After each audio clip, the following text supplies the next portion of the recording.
So the cow we have in the crush right now is actually quite a young heifer, and she's extremely sore on her back right foot. I've already trimmed her, so I know how this trim goes. And actually, these are the types of trims I absolutely love because they finish up looking so clean. This is the Hoof GP. And I won't let it rush when I see you dance, and the moment comes when I fall and time goes slow. I fall into you.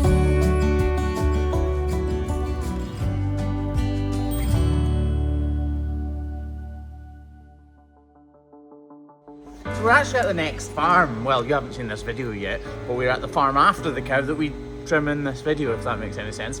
And you don't see the main cow in this video walk into the crush. I thought I should probably explain why that is, because sometimes I think, well, maybe they just think I say that she was walking terribly. You get where I'm going with this. Despite what some people think, we are trimming flat out every day of the week. Not every day, not 7 days a week, but the working week.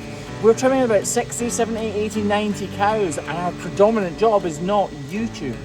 It's trimming cows' feet, and our customers are very important to us. So we're not constantly looking at the cows that are in the pen for a video. So sometimes a cow's foot will just appear in front of me, and I'll think we should video this for people on YouTube, and that's why we don't always get the cow walking into the crush, because I know it does definitely make a better video if you see the before walking and the after walking. Anyway, I just thought I would explain that because I'm always saying I'm sorry for not getting her walking into the crush. There's the reason. Anyway, this back right foot. Actually, look at this. This is the neighbour farm to the one you're just about to see. And the cow's feet on both farms are pretty much like this. They really, really don't need very much at all. Just a little buff up like this. Sorry, it's not a buff up, it's a model out, isn't it? The feet themselves are pretty rarely properly overgrown. It does happen from time to time. Of course it happens from time to time. But apart from that, they all look like this, which is pretty much perfect, which unfortunately is not the same for this cow. Because as we can all see, she has a very significant crack right around the heel bulb of this outer rear claw. These problems happen in cows' feet right across the world, and it doesn't really matter what their environment is. Whether cows are outside on grass pastures or inside on concrete, these problems can and do happen all the time. That being said, they are more prevalent on hard surfaces, such as where this cow lives. She lives in a beautiful shed here in southwest Scotland. She has everything catered for her, but it is still a man-made shed, and these cows have accidents with each other. They'll push and tussle with one another, vying for the best possible position at the feed fence, just like you or I fighting a brother or sister on the way to the fridge. These cows want the best bite of food available, and sometimes it's to their detriment. Cracks like these appear in the white line and track right up the foot, bursting out at the heel. All of this hoof horn is going to need to be removed, but I don't know exactly what is going on underneath, so I need to take it slowly.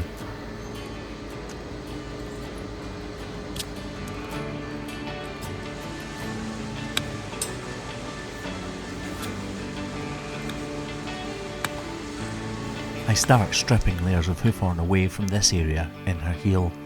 I know that this is cracked away.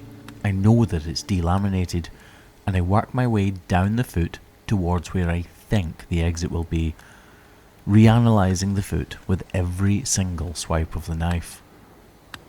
Experience tells me that although I'm pretty certain this crack goes all the way down the foot, it isn't necessarily the case. This is a breakthrough. I can now see that this hoof is definitely delaminated, at least as far down as that hole. My aim now is to uncover the fresh virgin hoof horn that is growing underneath this delaminated hoof horn. But it is incredibly fragile, so I need to be very, very careful indeed. All that being said, this area of her hoof is incredibly hard. This wall horn is the structural part of the hoof capsule. It's what gives it its integrity and what holds the entire cow up, so it needs to be very strong indeed. This is where the problem has started. It's hard to say how long ago this happened, and pretty much impossible to know how it happened. All I do know is that hoof trims like this, that end up nice and clean, can cure very quickly indeed. All of this area though is probably underrun, and it may even run right up the outside of her foot. So we need to get a block into position as quickly as possible so that it has plenty of time to completely cure. If these blocks fall off prematurely, it is a massive hindrance to the overall well-being of the cow, so we need to give it every chance possible of healing. This fluid is telling me that she is definitely underrun substantially in this toe area. That gunge produces pressure, and that pressure produces pain. So if we were to leave all of this hoof horn in place, that pain would remain because the pressure build up underneath it would still be there. It's satisfying to be able to remove this hoof horn and find out what is underneath, to clean it out and make sure there is no pressure build up left within the hoof capsule.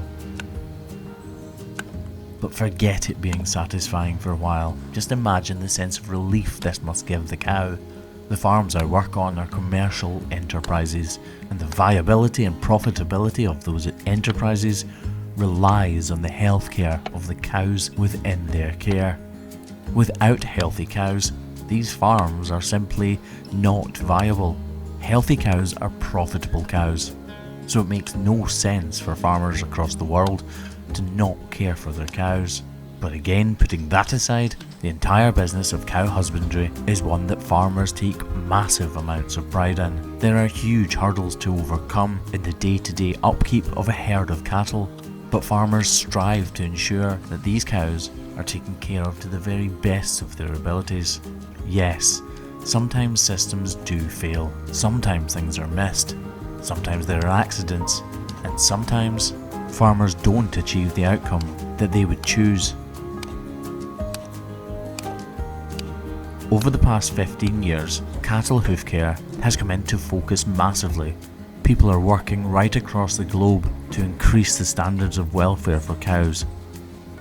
It's not just about profitability, it's not just about being nice to the cattle, it's not just about pride. It's a mixture of all of those traits coming together in a stronger way than ever before. It's something that I take a huge amount of pride in, along with trims like this. I know you didn't see her walking before, but she was very lame, so I'm hoping she at least puts her foot on the ground now. And she is putting weight on her foot, and that's exactly what we were looking for. She will still be uncomfortable, there's no doubt about that, but she will definitely become healthier and healthier over the coming days and weeks. And we'll see her back here in about 4 weeks' time, when hopefully she's fully healed.